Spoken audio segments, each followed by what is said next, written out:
Hey guys, and welcome to the Backlot Box Office bonus episode.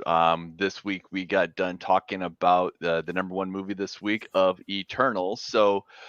Derrick decided that hey, why not? Since we're talking about Eternals this week, that why not we talk a little bit of the MCU? What did you decide to come up with this week here, Derrick? So I figured, again, Eternals is the main thing we're talking about, and Brian and I, we're big MCU fanatics. I mean, whenever Kevin Feige summons us, we're there opening Thursday night, In Feige we hands trust.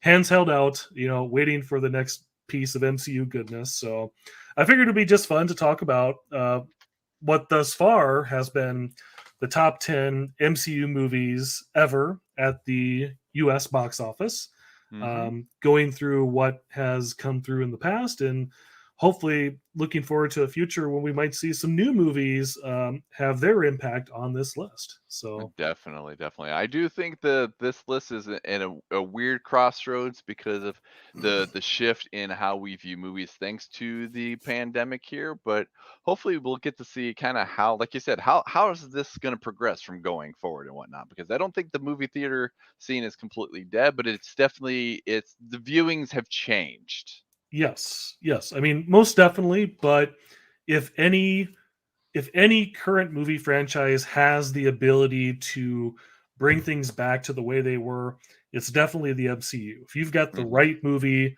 that can make an impact, and I think there will be those types of movies much sooner than we think, Hmm. that definitely can have their impact on here. So, Definitely. So bringing that up here, we have the top 10 MCU movies at the box office. And as everybody is clearly aware of, is Avengers Endgame took first at $858.37 million. That's not a shy number. no, no. I mean, it is, if I recall correctly, that is still the second all-time biggest gross for any movie in the United States. The first being The Force Awakens, because that Hmm. did well over 900. Hmm. And I think we just have to remember, given everything that we talk about with the recovering state of movie theaters, the fact that things are still building back, I think it's kind of important to remember that Endgame was only 2.5 years ago, and Right. I would argue that that was probably the craziest, most insane time to be at a theater in Hmm. my lifetime. Because certainly that was, theaters were an absolute madhouse that weekend. Hmm. I remember at my go-to theater, the Century 14. This was like the last major movie they showed before they had across the board reserved seating. So that we still had like lines of people waiting outside, even at nighttime, with tiki torches lit and stuff like that to await them as they were waiting to get into the theater. And I think it was also crazy because, if I recall correctly, I know there was at least one point that weekend, which of the 14 screens that they had in that theater, I believe 13 of them at one point were showing Endgame. I wouldn't be And surprised, but I want to say, just from my own experience, by this time here, at least the XD screen was reserved seating because I yes, certainly did not stand in line for this movie. But I yes, I can, mean the XD screen, our large format screen, did have reserved seating, but the other screens did not. oh, I'm so And glad so, that that's changed. yes, I am glad too. I'm pretty sure that the people who run the theaters are probably completely okay with that too, because I think the last movie, and this is gonna weird saying this out loud, is the first movie I think where I've actually had to stand in line to the point where it went outside the theater and around the building, was Super Troopers 2.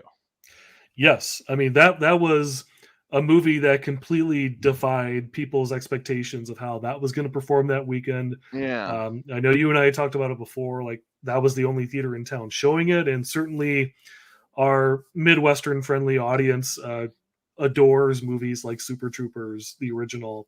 So I'm not surprised that that happened. Yeah. Certainly was a unique night. Of course, we should also mention that that Friday of that opening weekend where those lines were happening was also 420. So just saying.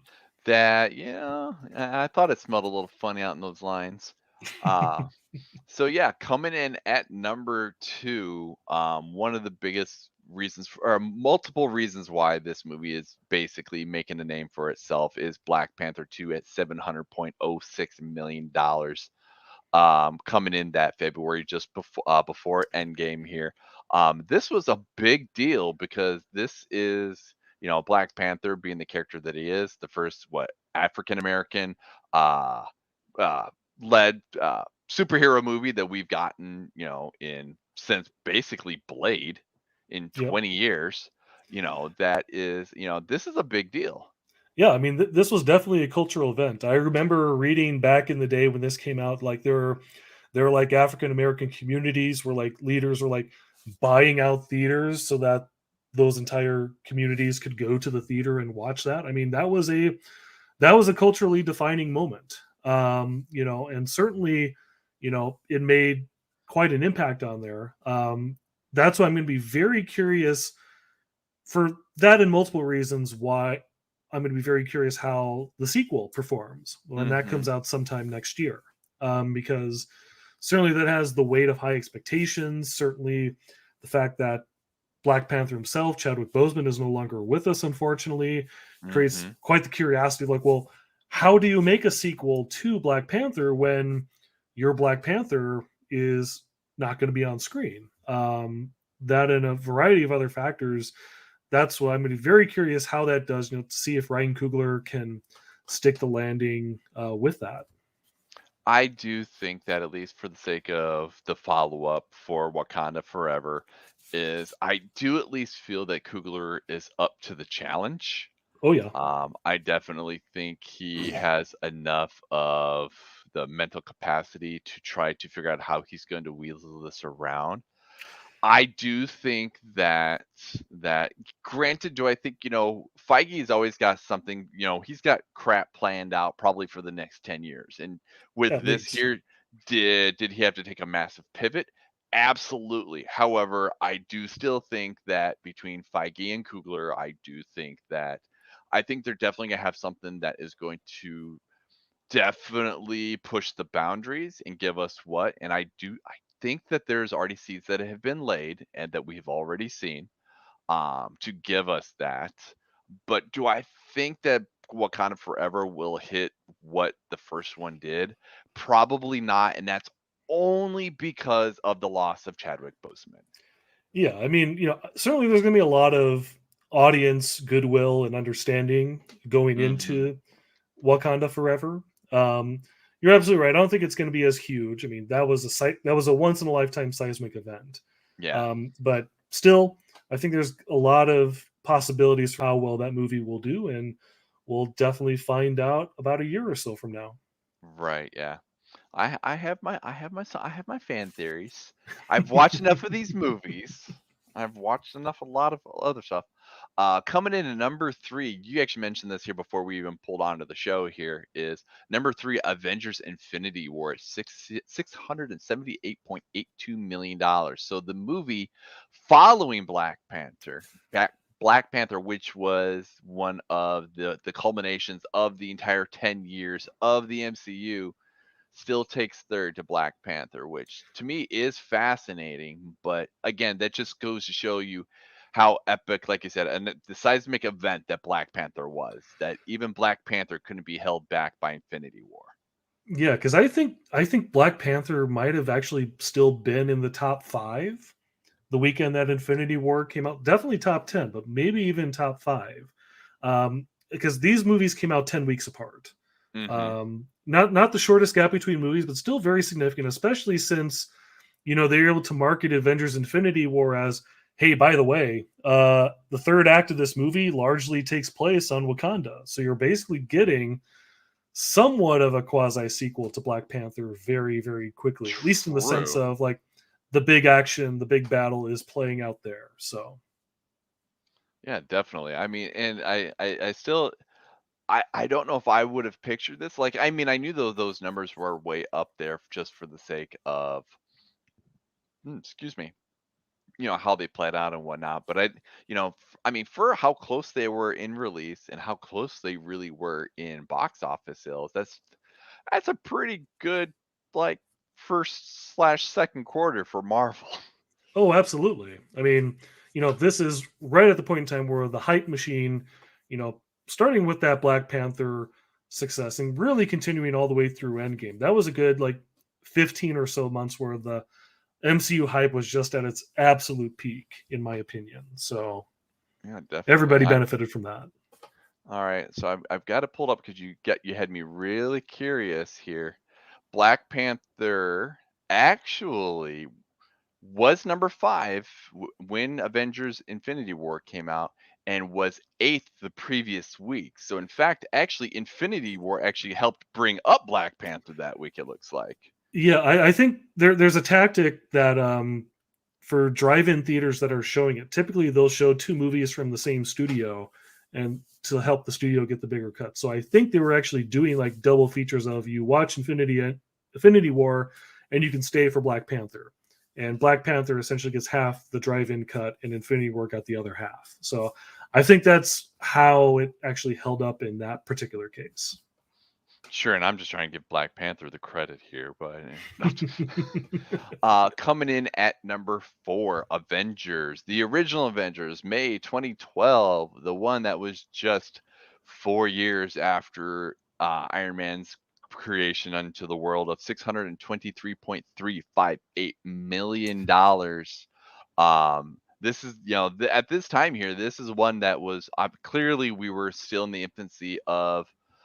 We're still in phase 1. This is in the infancy, essentially, of what is the MCU and what it is today.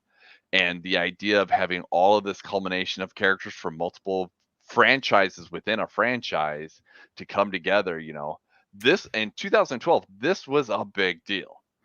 Yeah, I mean, I think that there was certainly a lot of curiosity from myself, and I'm sure many other moviegoers would, just from the sense of how is this movie going to work? Is it actually going to pull off taking these characters from various disparate movies, bringing them all together? Can they actually work together as a team in a movie? And can the movie itself actually be very entertaining? And the answer to both of those questions was, a resounding yes. I mean, you can have Iron Man and Cap and Thor, and the others coexist in the same movie, and it actually kind of works. And it actually was, obviously a very fun movie, one that definitely people went out to rewatch many times in theaters. I mean, this was just an incredible victory lap. Really, this was really the movie that actually proved that the MCU, as was designed, could work. Yeah. And certainly from here, certainly I know from what I was looking at the box office, after the Avengers came out, Iron Man 3 did much better than the first two Iron Man movies. Captain America Winter Soldier did so much better than the first Cap movie. Even Thor the Dark World, a very maligned movie within the MCU, still did much better at the box office than the original Thor. So this was a very important moment, and certainly one that, because this movie worked as well as it did, that's how we got like Warner Brothers and DC thinking like, we have to get to Justice League as quickly as possible. And all these other attempts at interconnected movie universes along with it. So it was a big deal. I know this is definitely one of those things where it's like, there have been multiple quote unquote universes within the movie industry. I mean, we talk about like the Universal monsters all the time and whatnot.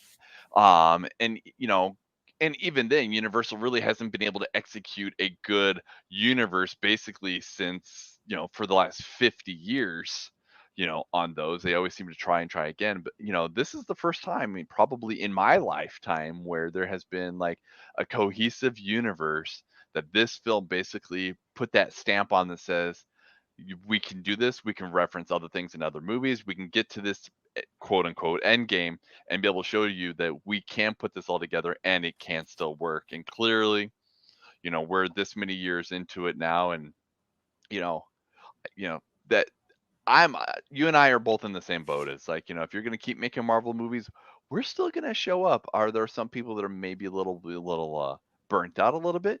Sure, but you know what? Some people get burnt out on horror movies. Some people Yep. get burnt out on like comedy, romantic movies, whatever the case is. Like, we're getting into Christmas time. All we're gonna hear about is like Hallmark movies and everything like that. People get burnt out on all sorts of movies, whatever the case is. clearly, there's still the demographic for comic book movies. So Yep. I say keep bringing them on.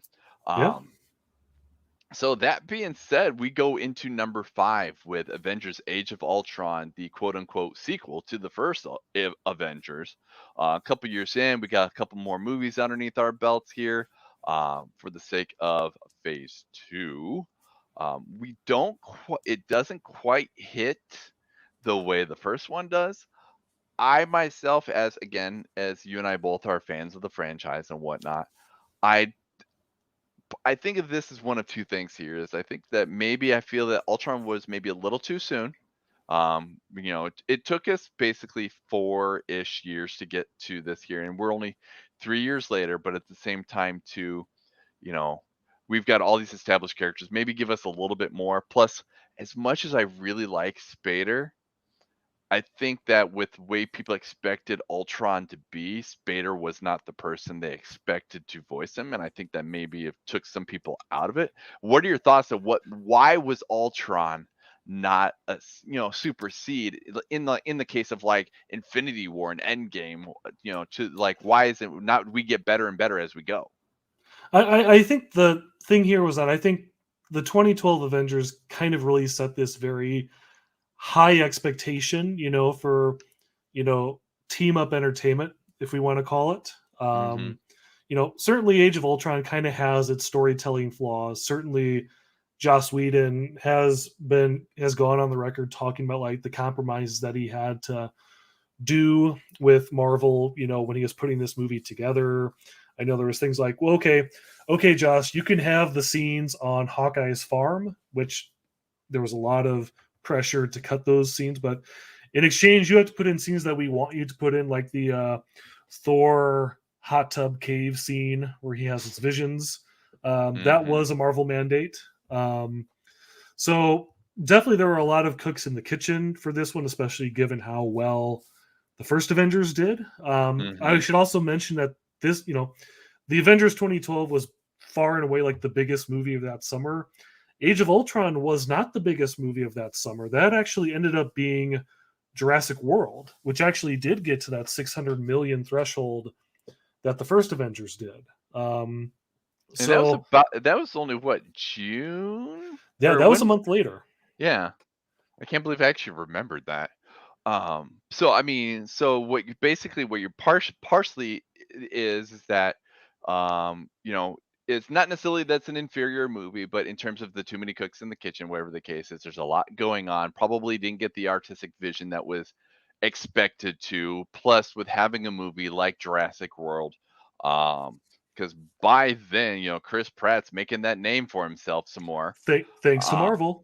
Thanks to Marvel, that that Universal undercuts Marvel thanks to Marvel making Chris Pratt a star. Got it. All right. Marvel's like, shoot. Um, but that is one of those things where you and I both agree, and that the whole in Feige we trust. Like there are times where like I'm like, when like Chris Pratt was originally cast, whatever, he was still kind of doing the Parks and Rec, and he hadn't beefed up yet. Like, you got the guy from Parks and Rec to do this here, or when Benedict Cumberbatch was cast as Doctor Strange, I'm like, really, really, and then he performed, and like, all right, I'm done asking questions.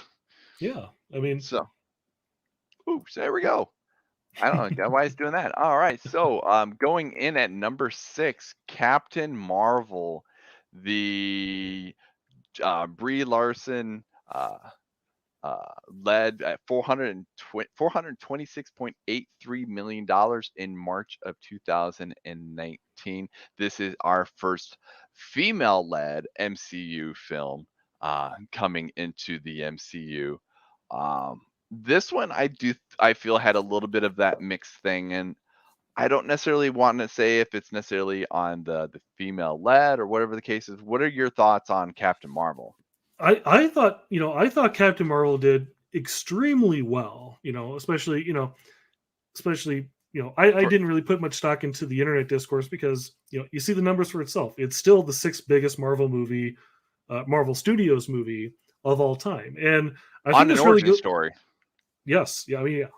And I think a big part of that is I kind of mentioned, this movie came out just 7 weeks before Avengers Endgame. Mm-hmm. So already the hype for Endgame was already becoming deafening.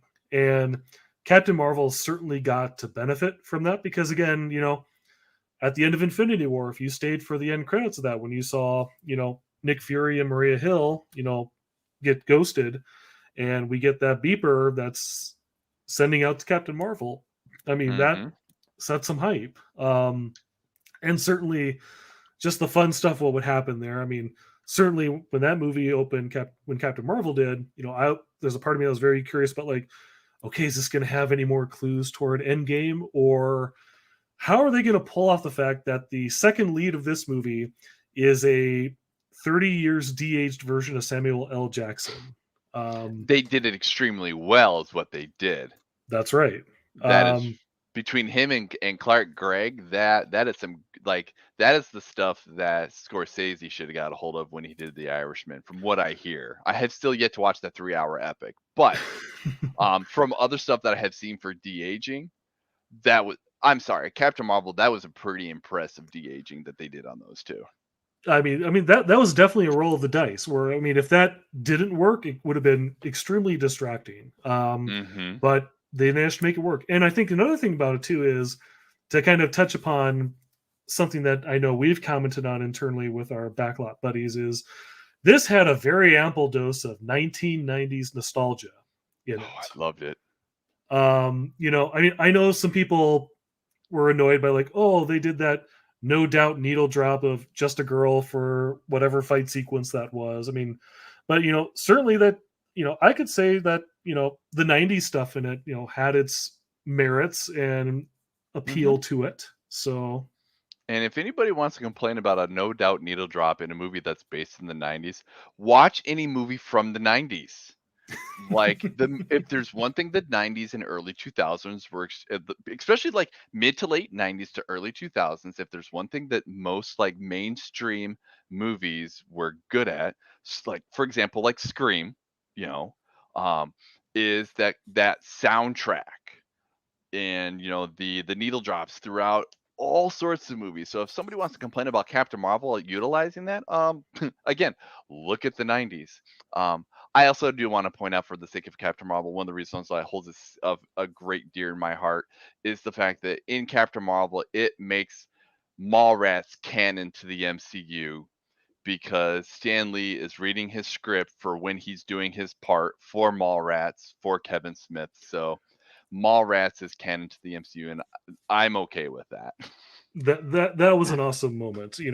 Amidst all the various Stanley cameos that we could talk about, MCU or not, Hmm. they I loved how they just used that timing, to its benefit. So Right. And I also love the fact that they did not tell Kevin Smith about it until he found out about it through social media. Coming in at number 7, as the aforementioned Iron Man 3 at $409 million in May of 2013, sometimes dubbed the worst of the three, still coming in at number 1 between the three Iron Man films. yeah, again, this is what I kind of mentioned, like, after the success of the Avengers, because this is the first MCU movie that came out after the Avengers. There was a Hmm. full 12-month gap between the Avengers and Iron Man 3. And when this movie did finally come out, it was actually a big improvement versus the first two Iron Man movies, because the first two Iron Man movies, they made a little over $300 million a piece. But now Hmm. that you have the bolstering of the Avengers behind it, it makes that leap into the next tier with well over 400 million. Yeah. So that certainly helped. Um, Certainly, it had an effective marketing campaign. I remember that teaser. You hear Ben Kingsley's Mandarin with the "You'll never see me coming," you know, teaser with that, like, we got to see that, and then some people Yep. got ticked off when he wasn't as menacing as he seemed in that trailer. But again, I love that twist. So You know what? For the people that wanted to hate on that, that was a twist that I absolutely loved, and that's a twist that has since paid off. yep. Thank you, And Shang-Chi. thank you, Shang-Chi, for giving me that, because that is the best thing that in terms of, I honestly, it's one of those things that, was Feige going, okay, you know what? I hear you. You guys weren't so much a fan. I'm gonna run with this here, and that's what we got out of Shang-Chi. And thank you, because I wanted more Trevor in the MCU. I needed more Trevor in the MCU.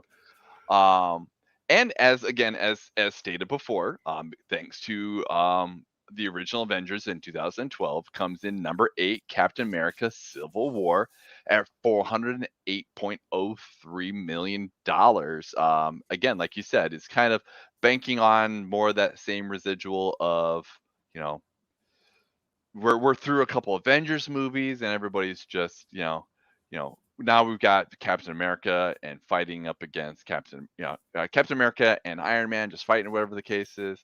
Um, I'm actually kind of sort of surprised that this just took in just slightly less than Iron Man 3. Like, I would have pictured, with as much hype as Civil War was getting, that it would have superseded, maybe not necessarily Captain Marvel number quite there, but at least gotten over Iron Man. Yeah, for all intents and purposes, Captain America: Civil War is basically an Avengers movie It's that's like just titled Captain 2.5. America 3. I mean, everybody's there except for Thor and the Incredible Hulk, and that's because they're busy doing whatever they're doing in Thor Ragnarok. But Mhm. at the same time, this is also the introduction of the Tom Holland Spider-Man. This is also the introduction of Chadwick Boseman as Black Panther. So it definitely was a team-up movie, and even with the whole hype of, yeah, we have half of the Avengers fighting the other half of the Avengers in this airport runway for 20 minutes in the middle of the movie. And we love that. So, you know, from that extent, I'm kind of surprised it wasn't bigger. Yeah. You almost don't have to wonder, like, well, what would have happened if they would have titled it Avengers: Civil War? Maybe it would have gotten over that hump. But You're honestly, you are not wrong. I think that if this would have been an Avengers title film and not a Captain America title, I think you definitely would have definitely gotten that boost. I do think it's partly in the name. I do think that they probably didn't go that route because, like you said, Thor and Hulk were too busy on Asgard during Ragnarok in terms of the timeline and whatnot. So you can't call an Avengers movie if you don't have all the Avengers there. Um, Clearly now, thanks to Endgame, our Avengers are different. yeah, But I think that's honestly is part of it. Is I think because you didn't have a Chris Hemsworth, you didn't have Ruffalo there, so you had basically not a full Avengers team, I think is why that was the case. But and I would say is I think financially from that aspect of it, I could see is that would be that little hurdle that would be like, we're there, but we're just not quite there. yeah. And if I recall correctly, I think there was also some talk because this is always designed to be the third Captain America movie, but it Hmm. wasn't until like RDJ decided, like, I will be the quasi co-lead of this movie, so you have, a leader for the team to fight against, and that's where it kind of shaped up into what it ultimately became. So Hmm. I know. I'm gonna miss Robert Downey Jr. as Iron Man. yeah, He will well, always be Iron Man. which gets us into number 9, which is basically a 2 hour plus grieving process for Iron Man in a way. Right. I know. I mean, it's like, if you needed an epilogue for Phase 3, welcome to Spider-Man: Far From Home. The movie that comes out shortly thereafter, to shore up the Phase 3, which, I will certainly say that if you were going to talk about how you ended Phase 1 to Phase 2 to Phase 3 in terms of what would be quote unquote an epilogue or the last movie of the phase, Spider-Man: Far From Home was at least more fitting for Phase 3 than Ant-Man was for Phase 2. Yes, absolutely.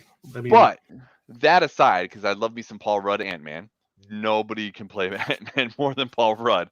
Um, is One thing I do find fascinating about this is there are a lot of people like yourself and myself who enjoy this movie for what it is and whatnot, but it seems to be a more divisive movie in terms of the Spider-Man films because of the as Casey would so say it, Spider-Man's not at home in New York. He's in Europe. Like, you know what? My take on it was, you know what? We've seen Spider-Man in New York enough. Yep. He can take a vacation.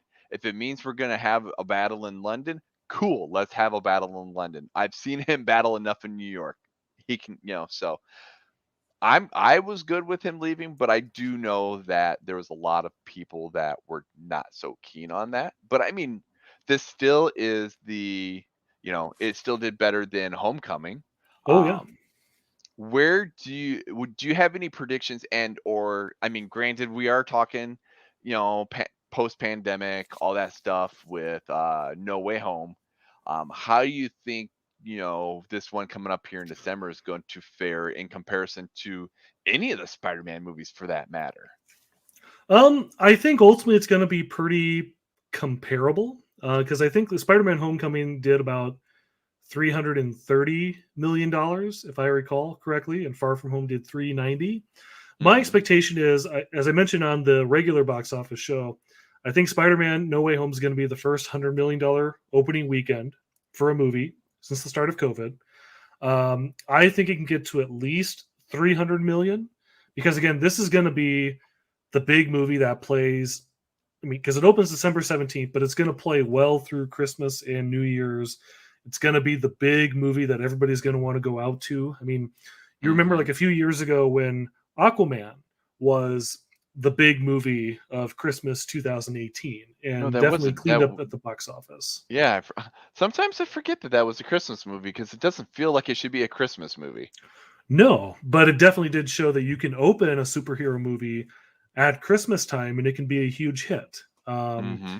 And I think, it's going to play very well, especially as, the word gets out, as people start talking about, oh, yeah, so and so and so and so and so and so are all in this movie and you didn't know about it. Hmm. That's going to just stoke the curiosity. So, I definitely think it can get to at least 300 million with that. Um, Maybe even higher. I think we're going to see a really big box office resurgence with that particular movie. And Definitely. will it get into this top 10? That might be a little bit too much to say, but it definitely has a shot.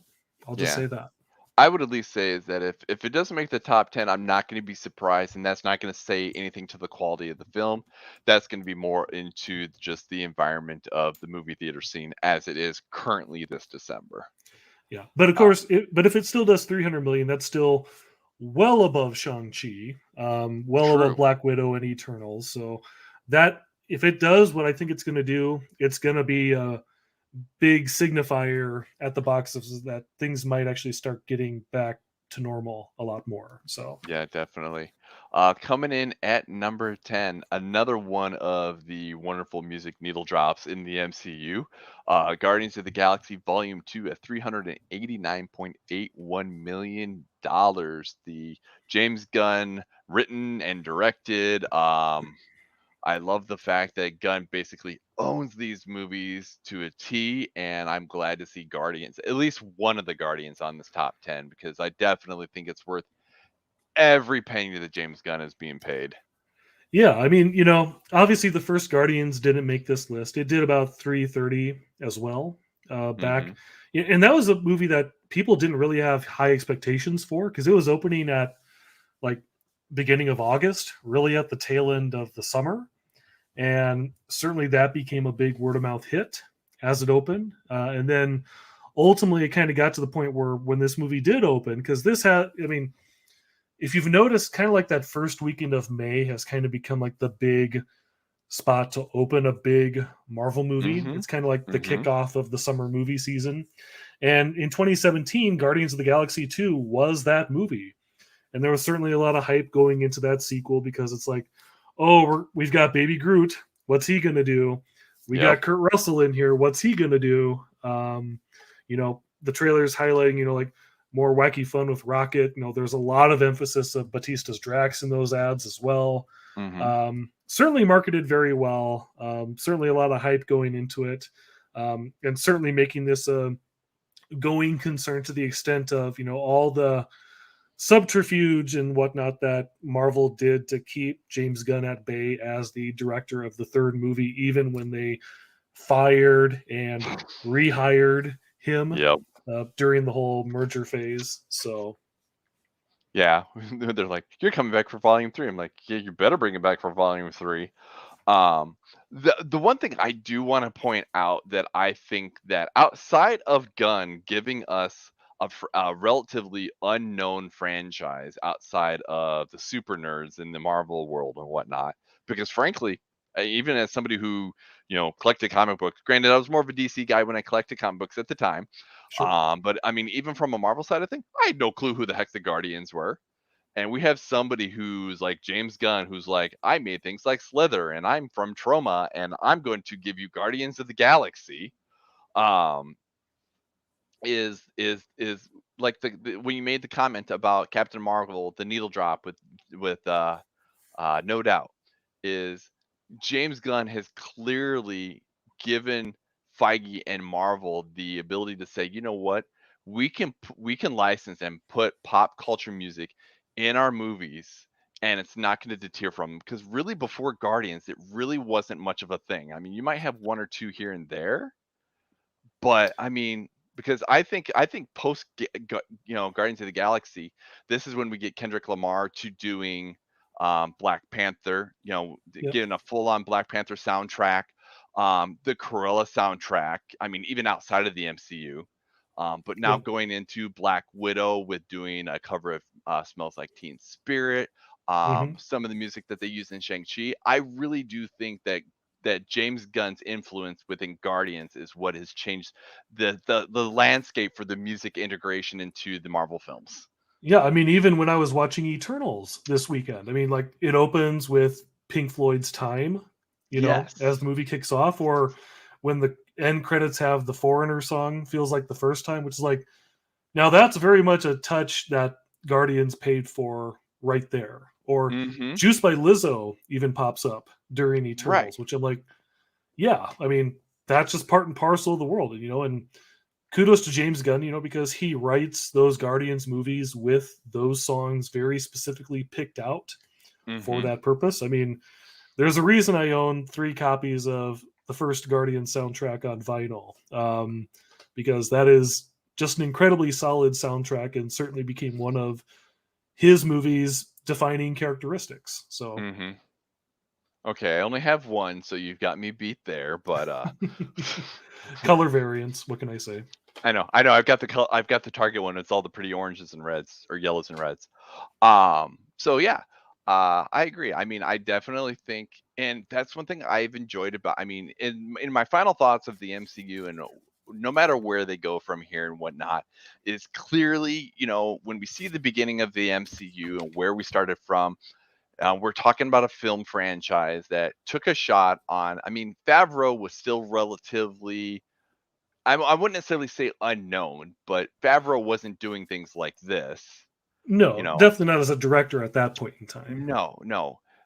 They're from early on, we had some kind of the hits and misses where, like, honestly, like, it blew my mind when I realized that Kenneth Branagh has actually done a Thor movie. But now into this later aspect of it, we're getting into very niche kind of directors and whatnot to give us very interesting movies going forward. Like, I enjoyed the fact that, again, whether people like or dislike Eternals and whatnot, you can clearly tell it's a Chloe Zhao film, especially if you've watched Nomadland.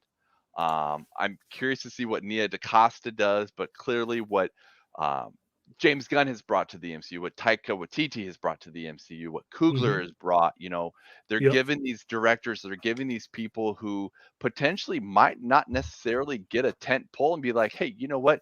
Here's the keys to the kingdom. Give us greatness. And for the most part, I think they shine regardless of whether they hit this top 10 or not. Yeah, I mean, because obviously Thor Ragnarok was a big stepping stone for Taika. He's gotten to Hmm. do all sorts of stuff as a result, from like The Mandalorian to Jojo Rabbit, which got him an Oscar in the process. And Yep. certainly that's one of those movies that's like, you don't get to make a movie like Jojo Rabbit unless you've got some big Thor Ragnarok clout behind it. Let's just put it that way. You got some Um, Ragnaroks. Yes. Coogler obviously, navigating Black Panther to a Best Picture nomination, certainly getting some Hmm. clout for that. You mentioned Nia DaCosta, seeing what she'll do with Captain Marvel 2.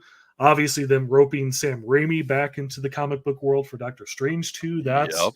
an exciting proposition, and we'll see how that plays out. So they're definitely not lacking for directorial talent, and I'll be curious what choices they make in the future with that too. Yeah, definitely. So, with that being said, that is the top 10 MCU movies at the box office, at least as of November 7th, 2021. So, who knows what this will be next year or the year after or the year after. So, maybe at some point here we might have to revisit this here. So, Yeah, absolutely. um, that being said, be sure to check us out Facebook, Twitter, Instagram, and Letterbox HQ. We're all at Backlot 605. If you want to check out our podcast, check it out at Apple, Spotify, Google, Stitcher, Amazon, and of course, we put it here on YouTube for you guys to visually see. Don't forget to check us out on Patreon, where we do like to be able to add some extra episodes for some extra flavor there. $5 a month gets you an extra episode every week. And we've got Derrick here. Derrick is our resident historian. Derrick likes to give us all sorts of fun goodies that even I myself am just blown away that you remember so much stuff. So yeah, we've got Derrick here. Show me what you give us here as well. Yeah, what do I give you? On the Backlot 605 website, we talk about all the new releases every week as part of our standing coming soon feature. This week again, we'll be previewing such movies as the streaming release of Red Notice, starring The Rock and Ryan Reynolds and Gal Gadot on Netflix. We'll look at the box office opening of Clifford the Big Red Dog. For those of you who enjoy your storybooks being turned into live action feature movies, and much more where that comes from too. Again, as Brian mentioned, contributing all sorts of oddities and goodness to the South Dakota Film Community Group on Facebook, where we're always covering what's happened in the past, what's happening nowadays in the movie world, releases that are coming here to town, that are of worthy note to this group, all that stuff that's there too. And again, Brian also mentioned the Patreon, where they have episodes for Black Widow and Shang-Chi, and they will have one for Eternals, and they definitely will have one for Spider-Man No Way Home when that comes out next month too. So if you ever want to Oh, hear your MCU fix, head on over there and sign up. I'm waiting to hear what Casey thinks of Spider-Man. Uh, so yeah, that has been that, and we will check you out here next week. I don't know what kind of fun stuff Mr. Derrick has up his sleeve for us here for next week here, but we will definitely look forward to it. Yeah. I don't know what we're doing either, but it'll be awesome. So stay tuned. Awesome. Everybody, have a good night. See you later.